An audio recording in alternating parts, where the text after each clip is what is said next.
afterwards I'll be like, hey guys, welcome to Totally Tangents within the body, and then that'll be it. Well, we're definitely starting with that. Yep, that's welcome everyone to look, accidentally it's all off trails. I believe you said Totally Tangents. Totally Tangents. That's too close to copyright infringement. From Totally Spies, which stars the lovely Jennifer McHale. God, that show is a nightmare. I actually just saw Jennifer the McHale in first. it. I saw like my first episode of it recently because Allison used to like it and wanted to show me one. Yeah. It was surprisingly okay. I wasn't expecting Totally good. It's like it kind of filled the void for when Kim Possible left. I felt like. The more episodes of Totally Spy you watch, the more and more you realize it is not a good show and you should not watch it. I mean, I was expecting never- very little, so it beat my very, very low expectations, but that's all I can say. I guess I probably shouldn't talk about why it's a horrible show, because this is not the podcast to talk about why Totally Spies is a horrible show. I think I've disagree. seen one episode of Totally Spies, and I think it was about microwaving soap. That was the answer at the end. You had to microwave soap so soap floats, and I think that was the science project, and then it was like... That was also the answer to the big spy mission at the end. Yeah, they got caught in a vault and they had to use soap to fly out of there. I do feel a little bit guilty, though, because I something can't like that. adequately defend this show the way Allison would want me to, because she's not here to talk about it. I haven't actually seen it much. I just Since enjoy it. Allison's not here, let's talk about She-Ra. What is She-Ra? No, we can't do that to her. She wants to talk about that somewhere so bad. Is that like...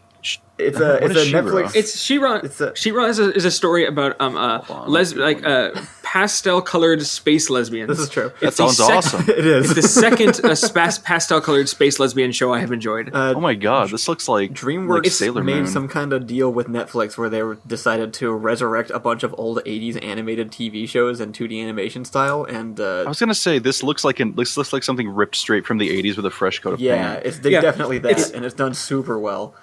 My favorite part about it it's- is that like absolutely none of the names are clever. They're just like Right. it's like you don't have to worry about the names. It's like which one's Catra, or like which one's Scorpia. It's the one with the wings and the bird beak. Yeah, That one's no, Scorpio, right?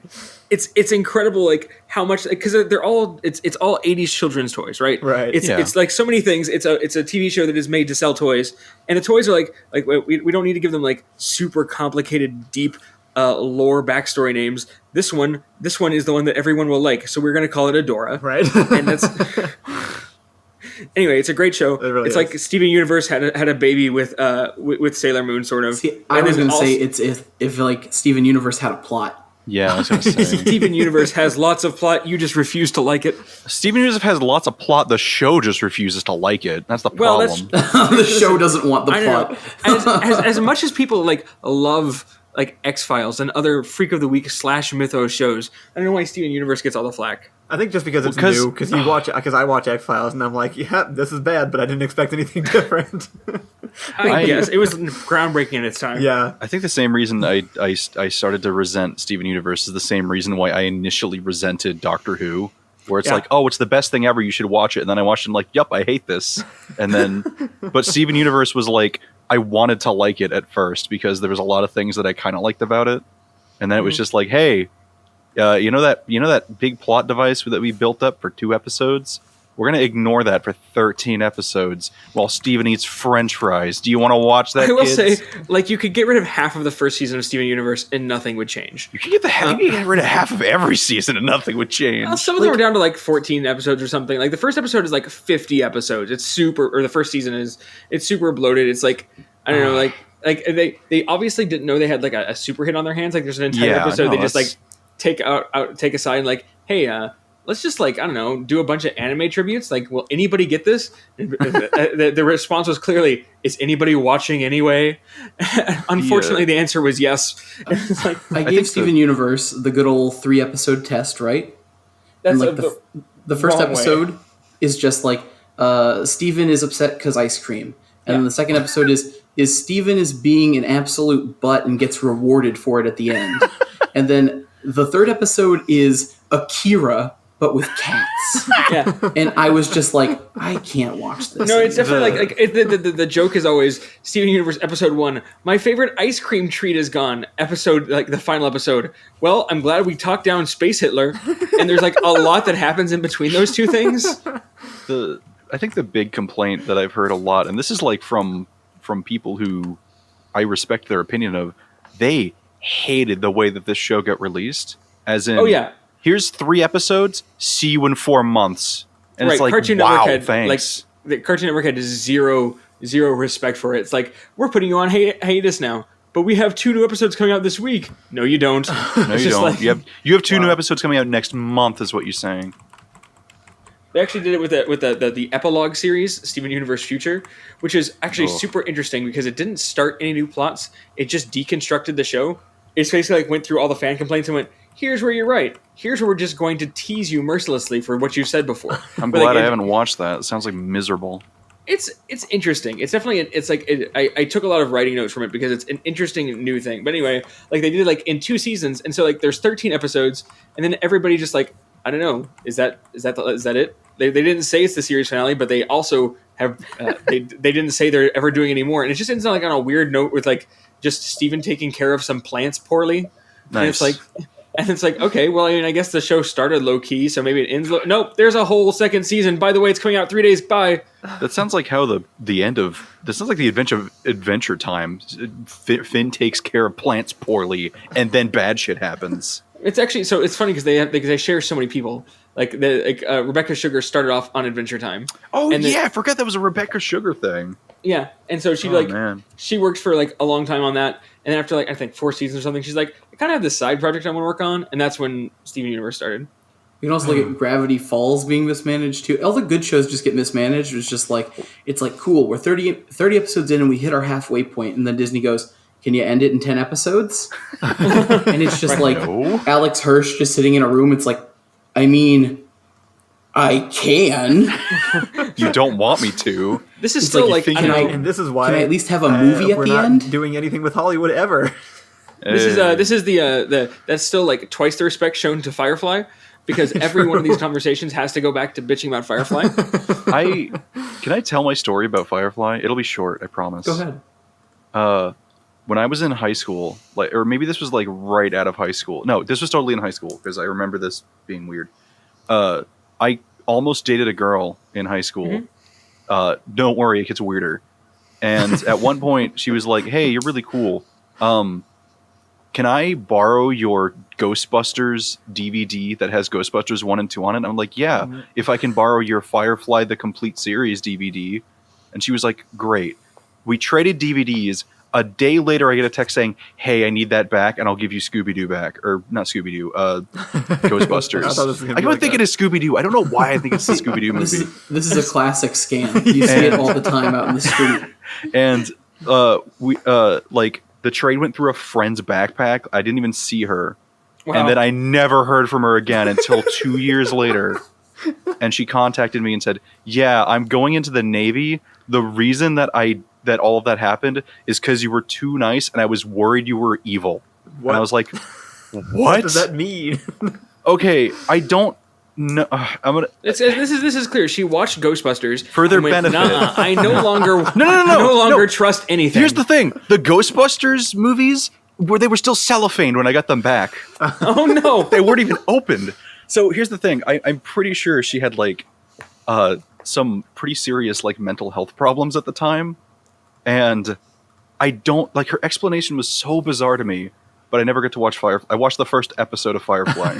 But wait, why did you never open your DVD copy of Ghostbusters? Hold on. I want to point out that when you say cellophane, I picture this as VHSs, and I want to believe that this backpack drill included like a 7 cassette wide set of Firefly on VHS for some reason. No, they were DVD. They were like Blu-rays or whatever. The reason I didn't open up Ghostbusters is because I already owned Ghostbusters 1 and 2 on DVD, and then someone gifted me Ghostbusters 1 and 2 on one DVD, and I was like, "Well, this is pointless because it's going to have longer ads at the start."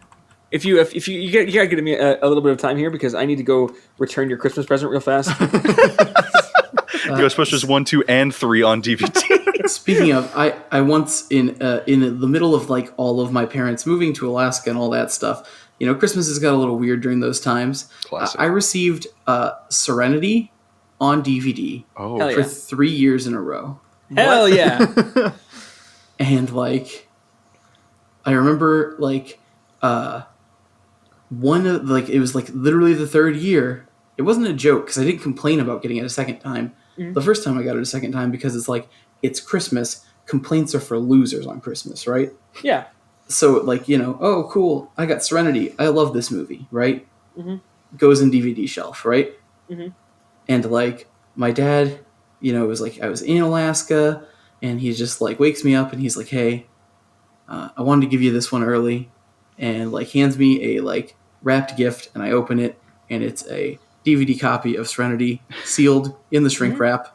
And I just remember, like, being really tired, and the effects of Alaska and seasonal affective disorder. I was just like, you gave me this the last 2 years. I have 3 copies of this. And then he just looked so hurt. And I feel so bad for it. That's one of the most, like, most regrettable moments in my entire life is that I couldn't just smile and go, thanks, I love Serenity. But what if it was the same copy of Serenity somehow? somehow? I just want to point out, just speaking of like biggest regrets, I'm just watching out my window right here, and there's this guy in my neighborhood. He's like, I don't know, 40, 45. He's just going down our little sidewalk and just totally biffed it on a razor scooter. So, which is fine because his dog just attacked my dog the other day, so I'm pretty happy about that. Yeah, Which Gaffney guy? just gave a big sign. Was it a guy we've seen, or is it a No, guy close he's just to you like guys? he's like way down at the end of the lane. He's fine. His dog wasn't with him when it happened. His dog was just outside, came up to sniff Gatsby, and then like growled and snarled and jumped. Like, oh, I see. Yeah, you got a disadvantage because you're on a leash and I'm not. I'm fast. Like he's just like taking his shot. Anyway, it's nothing bad happened. That's but, like, good. Maybe you should wear a helmet, guy. That's all. Did he have a wheelie bar on his scooter? He did not. So that was his first mistake. I never got the scooter with the wheelie bar either, so I feel for him. Well, so here's the deal with scooters, though. Is like you either get the Micro, right, which has the wheelie bar and is built for it, or you get the Razor, and the Razor is all about speed. And since I grew up on a street that had there was a hill from top to bottom, my Razor beat everyone else's Micro. So because the Razor scooters that I received were gifts of various kinds, I legitimately don't know how much a Razor scooter costs. you know what? They cost $17. Wait, what? I was That's about to say, I was cheap. like, That's not that it? bad. I was going to guess $20 because of Yeah. how cheap it always felt. I felt like I could never get the front wheel aligned right once you hit it once on a curb. To be Like, fair, it was just for life. $17 is $20. It's just like it feels I better. definitely felt more like in my head with like child to adult inflation in my mind. I thought they were at least like $75 for a decent scooters. Right. That I was had thinking when like was a kid. 40, 50, yeah. Well, it's like those like dumb little horrible like electronic Humvees that go like a mile an hour. Yes. I always in my mind as a kid I was like, oh, this thing is awful. It's like $30, and it was like $270 or something. Yeah, those are like, but you know what? They've gotten better. Like they're still expensive, but now they're like Maseratis instead of Jeeps. I saw one at Walmart like a while ago that was like a little. It was like a Shark ATV, and I was like, okay. I like this because it's at least something interesting. It's not literally just a car.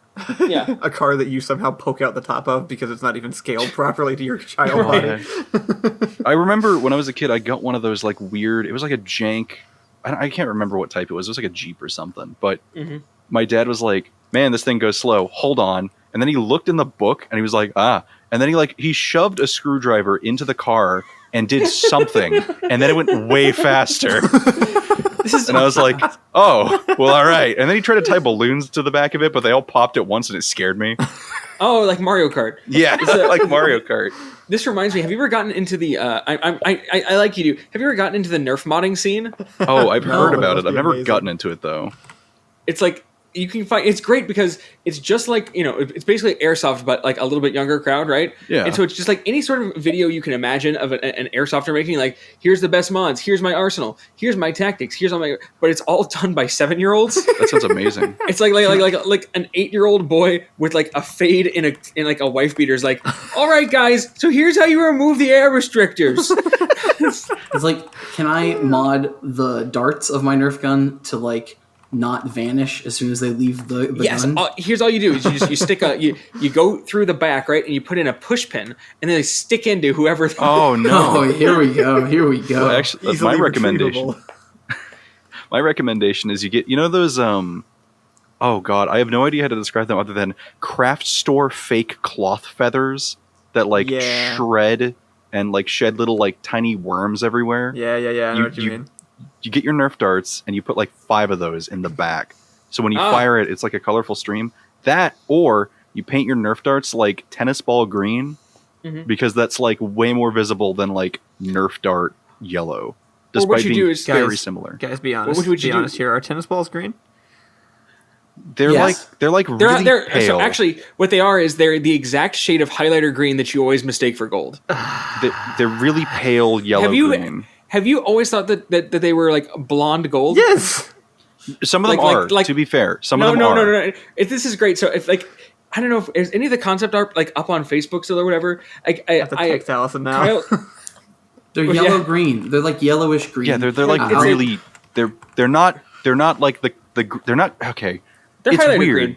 They're highlighter yellow. Yeah, they're really not green. They're like super yellowy green. There's a- also So at least the worst half part is there's also like yellow tennis balls too, and that There are are, super but- common. I think it's funny just Well, because like if you so have a green court, you want a yellow tennis ball so the ball sticks out more. Yeah, and there's doesn't also blend with blue the tennis court. balls. It doesn't really matter. blue. I don't remember. The classic Wilson tennis ball is highlighter, like Ian is describing, though.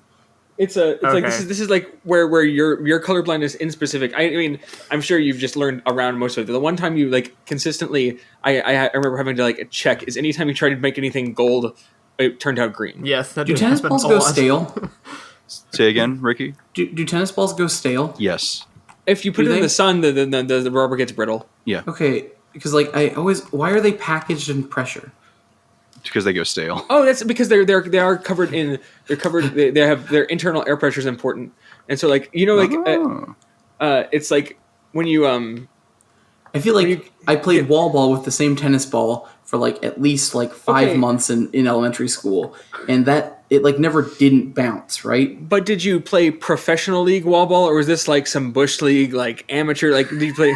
Oh, Like, this what was were your- this was straight prison rules. Like you were, you messed up, you were Prison getting wall pegged. ball. They put you up against the wall, right? Yeah, Yeah, Like, but, up against the wall, you're getting a peg. You know, it's yeah. So like, until I see the sabermetrics on your batting average and such, I think it's possible that your performance suffered and you just never knew it. Oh my god. you know, and I do believe that the Smiley Fries might have had performance enhancing drugs in them. Smiley Fry. That's one of those things. That's one of y'all's little creepy It's an Ian thing. inside jokes that I only one of my things. I only saw through a little like submarine window in at one point. Smiley Fries. When I was a sophomore, I wrote a lot of poetry. And the first day of creative writing it's probably my favorite day of creative writing. Everybody's trying to show off, right? Like that's what you do in creative writing. Of course. And so everybody's like pulling out their deep, dark stories, like about like there's one girl who's like her struggle with heroin addiction. Somebody, was Wait, this talking is about, like, elementary school? No, High this is school. high school. Okay. Second, In high school, it's- second grade. I meant sophomore year, whatever. I was gonna say like high school second high struggle with school heroin, grade. still tragic, but like understandable. Right. It's like somebody wrote a story about like their parents getting divorced from the viewpoint of like their baby sister or something. Just Oh. all the deepest, darkest crap they could dredge up. And so I ended up, and I just done free write, and I came up with a poem, and my poem was Smiley Fries. Right? It was like it's about how they're frozen in terror and they can't ever not smile, and this constant state of forced emotion is existentially dreadful.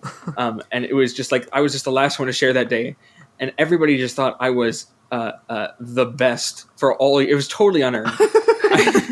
I just happened to be like I just had comedic timing even back then. I also took Mrs. B, Yeah. Mrs. B's creative writing class in high Which school. my class ruined.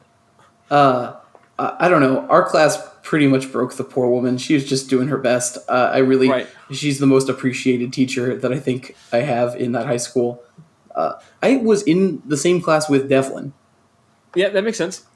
I was there because it was available. Right.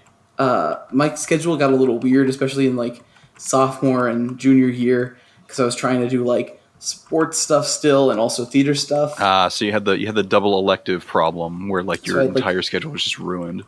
I had like weird times where I just had to pick like the weirdest electives, like business ownership, which was a class where we literally learned how to fill out a resume and then watch The Office. Nice. Real life skills, though, both of those. Yeah, they are important skills. I only I learned failed how to it. do one of those. Yeah, I failed an Never office watched The watching Office. class, and Yeah. boy, was that a hard Yeah. thing to learn.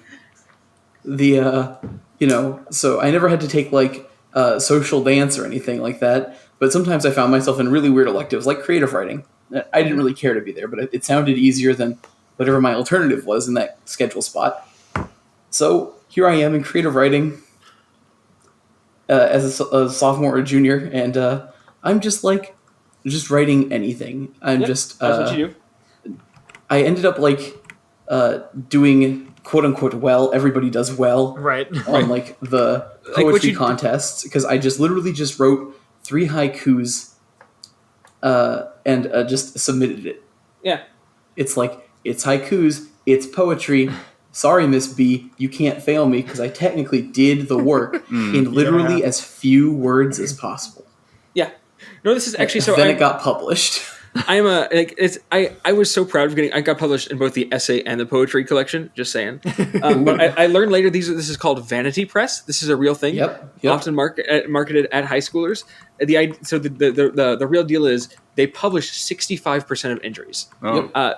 Their whole deal is just selling the books to the people who entered the contest. Right. That's it. It's like, oh my god. Yeah. My parents didn't even buy it. I didn't even work. But I am a published author, so Nice. that's my biggest claim to internet fame. I also self-published your Smiley Fries poem in the comic collection that I made at the end of high school. So there you go. Did I still have one of those somewhere? I have one of those. Stranger I Than have Fiction. it in my room, and I occasionally flip through it and try to make sense of all the inside jokes. Hey, remember how I showed up one comic before John? I still remember that. Don't remember that. I didn't, but I believe you. I believe that you kept track of that. My parents bought the book. Nice. And I read the book. You're right, Ian. However, there's 5 or 6 entries that are from juvenile correctional facilities. Oh no. That's the real ish, let me tell you. I know why the caged bird gets shivved. Yeah, exactly. I'm just these are deeper. It's one of those things where one thing that I mean, this might not be a universal experience, but a lot of the times whenever I was in a creative writing class, either you get 3 or 4 types of poems. You get the people who just don't care at all. So it's nothing basically, or it's just something simple. There's the people who are really trying to be deep. There's the people who really are deep. And then there's the people who write poems that seem very lighthearted, but are probably the scariest shit you'll ever read if you really look into it. That's the things you really need to look out for. Because people who are trying to be deep and are actually deep, there's stuff there. There's definitely stuff there. And then there's actual goofy poems, which is kind of in the not care spectrum. But stuff that is really pleasant sounding to read. It's oh god, Guster? I guess no one would know of that band. Has anyone heard of Guster? Never. Nobody's ever heard of that band. Hold on, let me think if it's the right band that I'm thinking of. Yeah, it is. Okay. So all of Guster's songs sound very happy, Beatles-esque, Beach Boys-esque, kind of mellow rock. 60s pop. Yeah, well, not quite. I'm not the best person to describe music, but when you go and read the lyrics, you're like, oh, this is really bad. This is super dire. Pumped Up Kicks. Pumped Up Kicks is in there. Yeah. I always use the example of Streetlight Manifesto, my fourth wave ska band that I inflict on others. Because they're just they sound happy as hell, but they're just singing about how much how cool death would be over and over again. It's That's a couple of Guster songs. I've noticed a lot of 80s music kind of sounds like this too, though. The "Everybody Wants to Rule the World" song that they did the real dark and edgy cover on a few years ago for a movie. Or there was actually a trend of taking old 80s songs and covering them in movie trailers, but dark and spooky to match the lyrics. And I never noticed until I heard them that way. And then I went back and I was like, wait, this is that song? This is that one that I hear on the radio? I still listen to the "Hit Me With Your Best Shot" cover from Birds of Prey. Cobra Kai has a great cover of "Cruel Summer," which Cruel Summer is such a good song. Is absolutely just pure 80s pop, and then just Cobra Kai just what if we just crank that tempo down to half and let's throw in a real big drum line. It's cruel summer. This is Rachel listens to a ton of these. There's a couple of YouTube channels that go around 80s-ifying modern pop. Oh yeah. And I'm sure. Like, so I'm not the best to ask about like what is happening actually musically because I am musically dumb in a way that I cannot correct for. But like, it's definitely like it seems like what they do is they just put like a synth beat under it, and then they just slow it down to 75%, and boom, baby, there we go. Now, Baby is an '80s synth hit. There's some pretty lazy ways of synthifying songs, but there's some people who actually go out and like just construct the song from scratch entirely with like new vocals and everything. I found a thing on YouTube that a while ago that I loved that I meant to tell Ian. I'm sure you've seen it already, but I discovered the very tiny music subgenre titled bardcore, where they just remake modern songs, but in like old, like minstrel instruments. I've seen a lot of that. One channel in particular that does them very, very well, because instead of just like doing GarageBand reconstructions of them with like, lute plugins or whatever, they do like full rewrites of the lyrics and then also hand play all the instruments. And there's one of Pumped Up Kicks that is absolutely amazing. I've seen this one, yeah. I highly recommend it if anybody hasn't seen that to go look it up. One of my dreams is to like be able to go to a Ren Fair with an actual lute and just like pop off. Yeah, that would be great. That'd be pretty fun. What would you consider Silva Gunner? Oh, Silva Gunner is a mischievous musical mastermind who makes a bunch of in-jokes that I can't get and hurt my feelings. It is just the weirdest, deepest in-joke. And like they just literally just dump content nonstop. I'm pretty sure it's like a bunch of people like it is a bunch of it's a conglomerate, yeah. And this is like I don't know, it's like I feel like there are two things in life recently that have made me feel just horrible about my music prowess. One is Silva Gunner, and the other is various karaoke let's sing type shows / games because they have they've shown me that I always knew I was a bad singer. Obviously, I'm a bad singer, but I didn't need a metric for it. And now, Ian sits too close to me. He makes me lose points. I'm a handicap for Ricky because otherwise he just wins. True. I recently have been playing Night in the Woods on stream, and there are randomly throughout the game parts where you have to play weird Guitar Hero.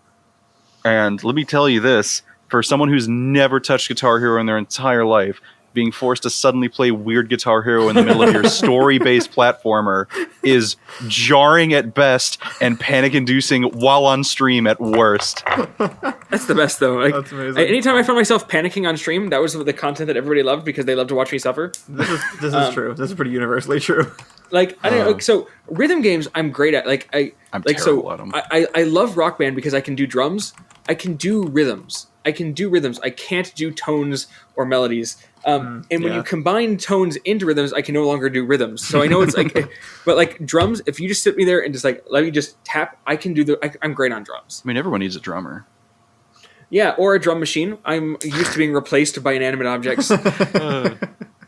I love rhythm games. I was recently actually with my brother. We went to this like abandoned arcade. Oh yeah. Which one? It was pinballs. No. We were literally the only people in there, which is good because I was like, we're gonna go, but if there's like kids everywhere, we're leaving, right? Yeah. It was like literally all 3 employees were just at the front. They're like, oh hey guys. So that sounds about right. We played Percussion Master, like the Japanese drum game, right? Oh yeah. But like the settings on the machine were weird, where like the song volume was the lowest volume. Nice. So it's like, this is fun, and this feels like I'm keeping a rhythm, but this does not feel like Michael Jackson's Beat It. And this is definitely not Hit Me Baby One More Time. This is just me going like, middle, left, right, middle, 2 hit. You know, it's like, I couldn't hear any Britney Spears at all. Which has never been that much of a problem until that day. I mean, that's kind of a thing. Sorry, go on. It's funny because that's how I recognize most songs. Like I will recognize songs more on their beats than their melody sometimes. That's interesting. Huh? I said that's interesting. Yeah, it's like so. Sometimes I will like things. I will go like this song is just like blah blah blah, and people are like it's just not, and you're just wrong. And about 80% of the time, in fact, I am just wrong. This sounds like me with faces.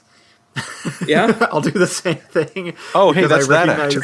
I recognize facial expression and movement more than features, so I'll be like, this person looks like this actor, and then Allison's like, no, it freaking doesn't. And I'm like, no, but the way that their eyebrow does that thing looks like the one the other person does it.